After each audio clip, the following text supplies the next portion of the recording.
रुद्रावताराय वायुसुताय अंजनीगर्भसम्भूताय अखण्ड ब्रह्मचर्य व्रतपालन तत्पराय धवलीकृत जगत्रितयाय ज्वलदग्निसूर्यकोटिसमप्रभाय प्रकटपराक्रमाय आक्रान्तदिग्मण्डलाय यशोवितानाय यशोऽलङ्कृताय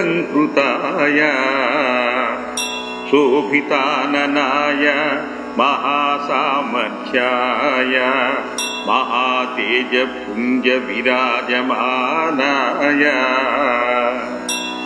श्रीरामभक्तितत्पराय श्रीरामलक्ष्मणानन्दकराय कपिसैन्यपराक्रमाय सुग्रीवसख्यकारणाय सुग्रीवसहायकारणाय ब्रह्मास्त्र ब्रह्मशक्तिग्रसनाय लक्ष्मणशक्तिभेदनिवारणाय शल्यविशल्येषधि समाननाय बालोदितभानुमण्डलग्रसनाय अक्षकुमारच्छेदनाय वनराक्षकरसमूहविभञ्जनाय द्रोणपर्वतोत्पतनाय स्वामि कवच सम्पादितात्युसंयुगसङ्ग्रामाय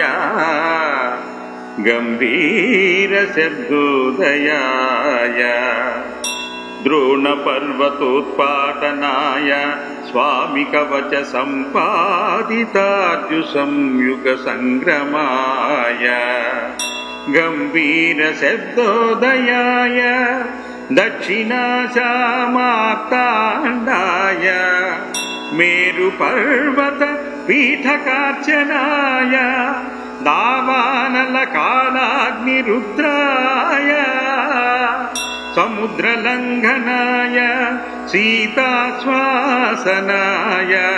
सीतारक्षकाय राक्षसी संघविदारणाय अशोकवनविदारणाय लङ्कापुरी दहनाय दशग्रीवशिरकृन्तनाय कुम्भकर्णादिवधकारणाय वालिनिबर्हणकारणाय मेघनादहोमविध्वंसनाय इन्द्रजित्वधकारणाय सर्वशास्त्रपारङ्गताय सर्वग्रहविनाशकाय सर्वज्वरहराय सर्वभयनिवारणाय सर्वकष्टनिवारणाय सर्वापत्तिनिवारणाय सर्वदुष्टादिनिबर्हणाय सर्वशत्रुच्छेदनाय भूतप्रेतपिशाचशाकिनी डाकिनी ध्वंसकाय सर्वकार्यसाधकाय प्राणिमात्ररक्षकाय रामदूताय श्रीरामदूताय नमः। ॐ नमो हनुमते रुद्रावताराय विश्वरूपाय अमितविक्रमाय प्रकटपराक्रमाय महाबलाय सूर्यकोटिसमप्रभाय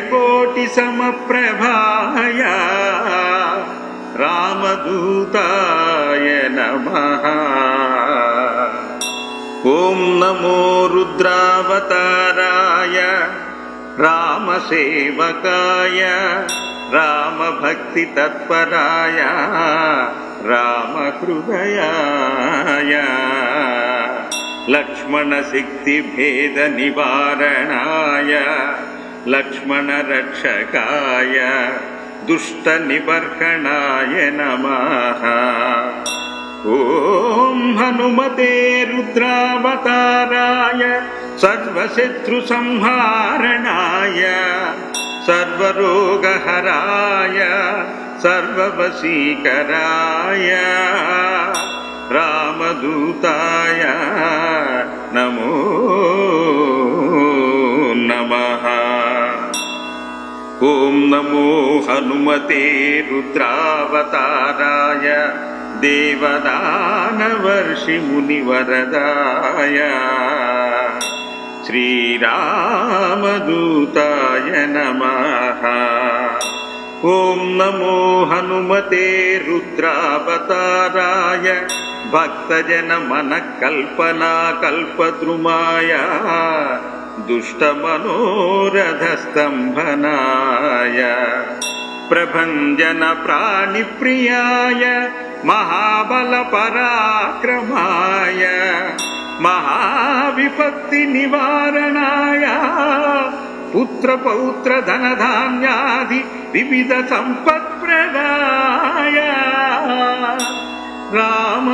ರಾಮದೂತಾಯ ನಮಃ. ಓಂ ನಮೋ ಹನುಮತೆ ರುದ್ರಾವತಾರಾಯ ವಜ್ರದೇಹಾಯ ವಜ್ರನಖಾಯ ವಜ್ರಮುಖಾಯ ವಜ್ರರೋಮ್ನೇ ವಜ್ರನೇತ್ರಾಯ ವಜ್ರದಂತಾಯ ವಜ್ರಕರಾಯ ವಜ್ರಭಕ್ತಾಯ ರಾಮದೂತಾಯ ನಮಃ. ಓಂ ನಮೋ ಹನುಮತೆ ರುದ್ರಾವತಾರಾಯ ಪರಯಂತ್ರ ಪರಮಂತ್ರ ತಂತ್ರ ತಾತಕ ನಾಶಕಾಯ ಸರ್ವಜ್ವರಚ್ಛೇದಕಾಯ ಸರ್ವವ್ಯಾಧಿ ನಿಕೃಂತಕಾಯ ಸರ್ವಭಯಪ್ರಶಮನಾಯ ಸರ್ವದುಷ್ಟಮುಖಸ್ತಂಭನಾಯ ಸರ್ವಕಾರ್ಯಸಿದ್ಧಿಪ್ರದಾಯ ಶ್ರೀರಾಮದೂತಾಯ ನಮಃ.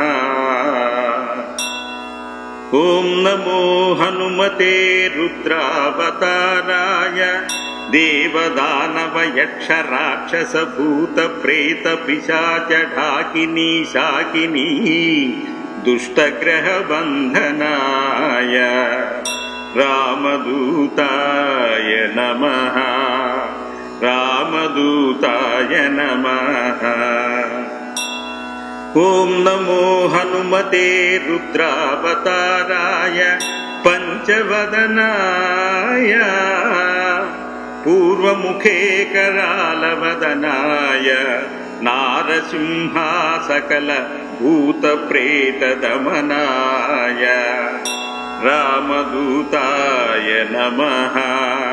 ಶ್ರೀರಾಮದೂತಾಯ ನಮಃ. ಓಂ ನಮೋ ಹನುಮತೆ ರುದ್ರಾವತಾರಾಯ ಪಂಚವದನಾಯ ಪಶ್ಚಿಮ ಮುಖಸ್ಥಗರುಡಾಯ ಸಕಲ ವಿಧ್ವಂಸ ಕಾರಣಾಯ ರಾಮದೂತಾಯ ನಮಃ.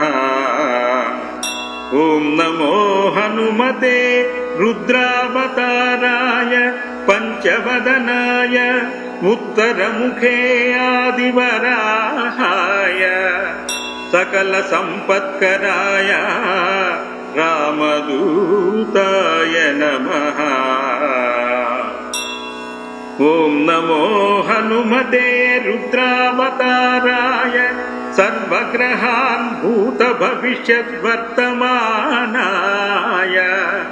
ಸಮೀಪಸ್ಥಾನ ಸರ್ವಕಾಲ ದುಷ್ಟ ಬುದ್ಧಿನುಚ್ಚಾಟಯೋಚ್ಚಾಟಾಯ ಪರಬಲಾನಿಕ್ಷೋಭಯ ಕ್ಷೋಭಯ ಮಮ ಸರ್ವಕಾರ್ಯಾಣಿ ಸಾಧಯ ಸಾಧಯ ನಮಃ.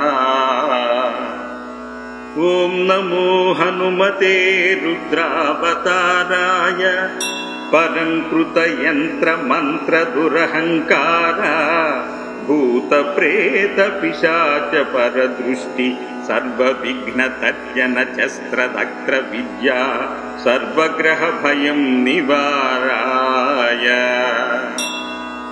ॐ नमो भगवते रुद्रावताराय ढाकिनी शाकिनी ब्रह्मराक्षसकुलपिशाचोरुभयं निवाराय ढाकिनी शाकिनी ब्रह्मराक्षसकुलपिशाचोरुभयं निवारय निवारय स्वाहा। ॐ नमो हनुमते रुद्रावताराय भूतज्वर प्रेतज्वर चातुर्दिकज्वर विष्णुज्वर माहेशज्वरं निवारय निवारय स्वाहा। ॐ नमो हनुमते रुद्रावताराय अक्षिशूल पक्षिशूल शिरोभ्यन्तरशूल ब्रह्मराक्षसशूल पिशाचलकुलच्छेदनं निवारय निवारय स्वाहा। ॐ श्रीरामदूताय नमः। ॐ श्रीरामदूताय नमः। ॐ श्रीरामदूताय नमः।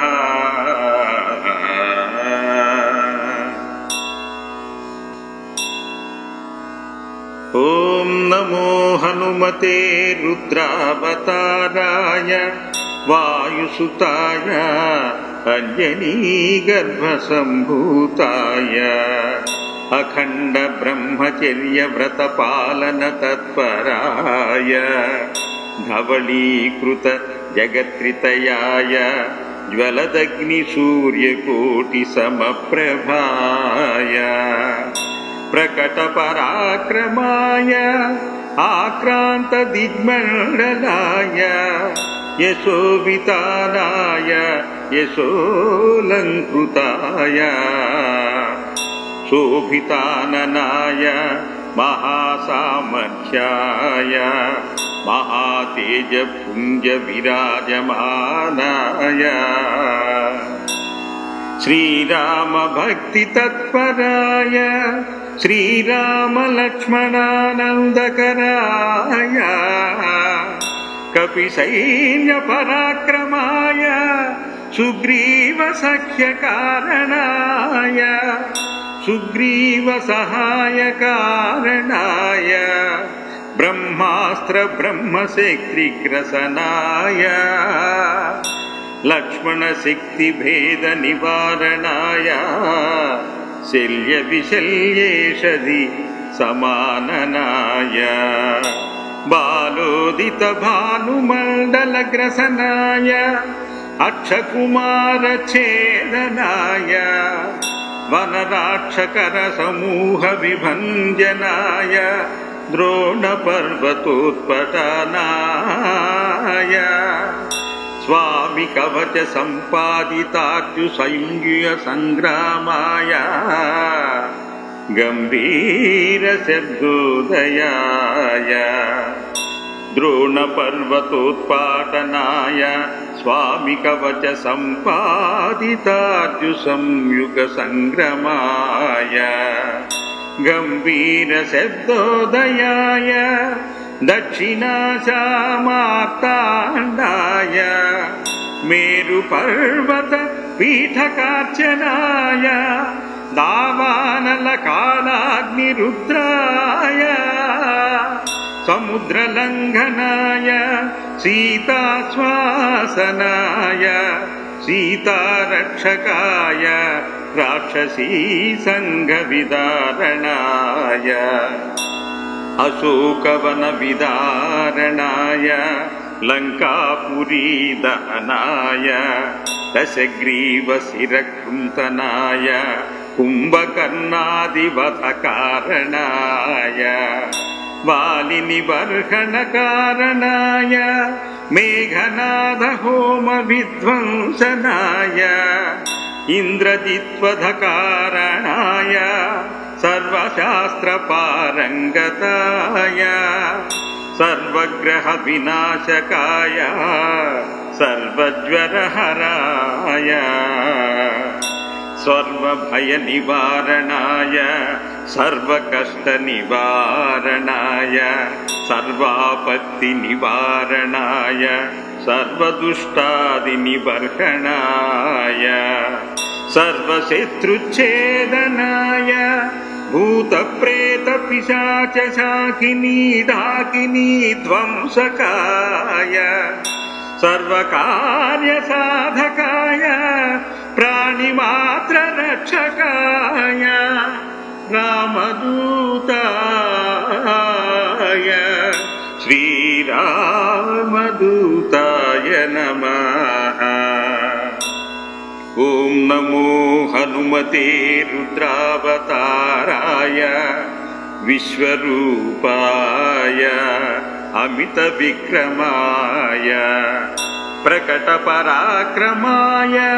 महाबलाय सूर्यकोटिसमप्रभाय रामदूताय नमः।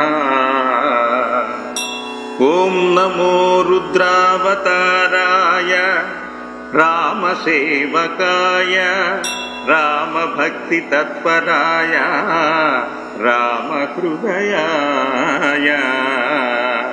लक्ष्मणसिद्धिभेदनिवारणाय लक्ष्मणरक्षकाय दुष्टनिबर्हणाय नमः। ॐ हनुमते रुद्रावताराय सर्वशत्रुसंहारणाय सर्वरोगहराय सर्ववशीकराय रामदूताय नमो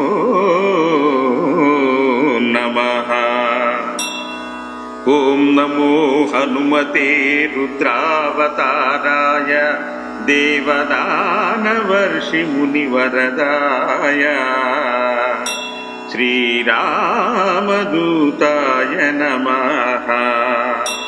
ॐ नमो हनुमते रुद्रावताराय भक्तजनमनकल्पनाकल्पद्रुमाय दुष्टमनोरथस्तम्भनाय प्रभञ्जनप्राणिप्रियाय महाबलपराक्रमाय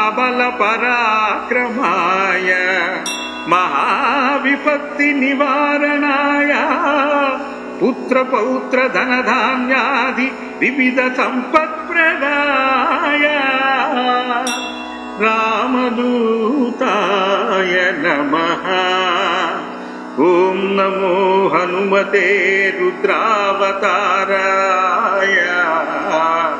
वज्रदेहाय वज्रनखाय वज्रमुखाय वज्ररोम्णे वज्रनेत्राय वज्रदन्ताय वज्रकराय वज्रभक्ताय रामदूताय नमः।